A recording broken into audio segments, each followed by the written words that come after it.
নমস্কার বন্ধুরা, রুমিস taste and ট্রাভেলসে সকলকে অনেক অনেক স্বাগত। আজকের রেসিপি ছোলার ডাল দিয়ে আলু পটল কারি। সম্পূর্ণ নিরামিষ একটা রেসিপি, ছোলার ডাল দিয়ে আলু পটল কারি। তাহলে চলুন আর দেরি না করে দেখে নেওয়া যাক কত সহজ উপায়ে কত সুন্দর দুর্দান্ত এই রেসিপিটা ঘরেই বানিয়ে নেওয়া যায়। প্রথমে আলু পটলগুলোকে ডুমো ডুমো করে কেটে নিতে হবে। এই রেসিপিটাতে আলু পটল মেন ইনগ্রেডিয়েন্টস ছাড়াও ছোলার ডাল কিন্তু অতি প্রয়োজন।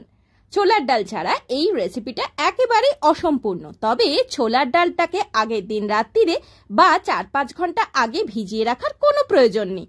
মোটামুটিভাবে ছোলার ডালটাকে 2 থেকে 3টে সিটি দিলেই একেবারে রেসিপির জন্য উপযুক্ত হয়ে উঠবে।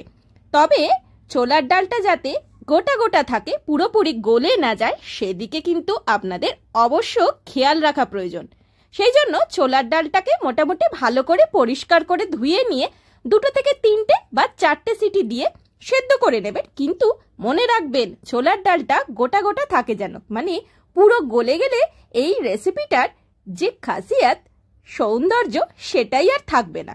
নিন, এবার আমরা একটা বাটা মশলা রেডি করব। তার জন্য নেব হিং, আদা লঙ্কা বাটা আর হলুদ, সামান্য জল দিয়ে গুলে একটা মশলা রেডি করে রাখবো। বাটা মশলাটা রেডি হয়ে যাওয়ার পরে আমরা আলু পটলগুলোকে ভেজে নেব।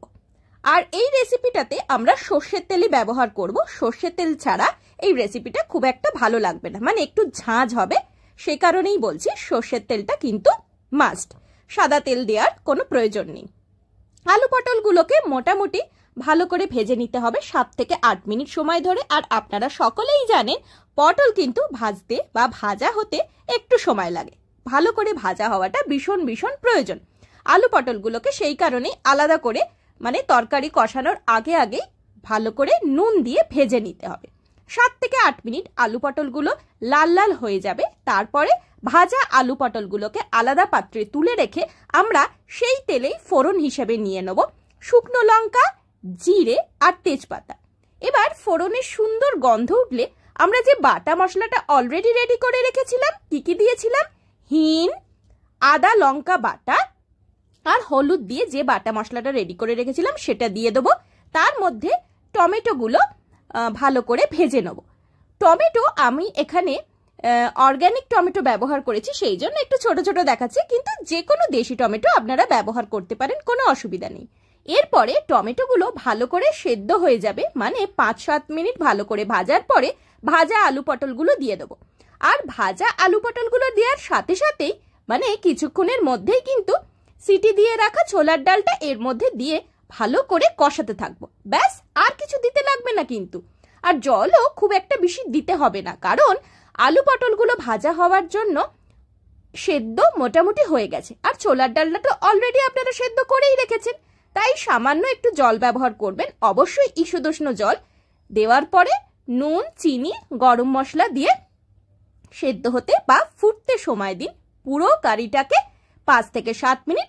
তারপরে নামানোর সময় ঘি, গরম মশলা দিয়ে একেবারে রেডি হয়ে যাবে সম্পূর্ণ নিরামিষ ছোলার ডাল দিয়ে তৈরি আলু পটল কারি। তাহলে বন্ধুরা, আজকের ভিডিওটা কেমন লাগলো? ভালো লেগে থাকলে অবশ্যই like, share, subscribe my channel Rumi's taste and travels. আর যারা ফেসবুক থেকে রেসিপিটা দেখছেন তারা অবশ্যই রুমিস টেস্ট অ্যান্ড ট্রাভেলস পেজটাকে ফলো করে নিন। যারা এখনো ফলো করেননি, আমি কিন্তু তাদের ফলো বা মতামতের অপেক্ষায় রইলাম। আর সকলে ভালো থাকুন, সুস্থ থাকুন, ভুঁড়ি ভোজ জারি রাখুন। Bye bye and take care. আর যারা রেসিপিটা ধৈর্য সহকারে দেখছেন তারা মতামত দিতে ভুলবেন না কিন্তু।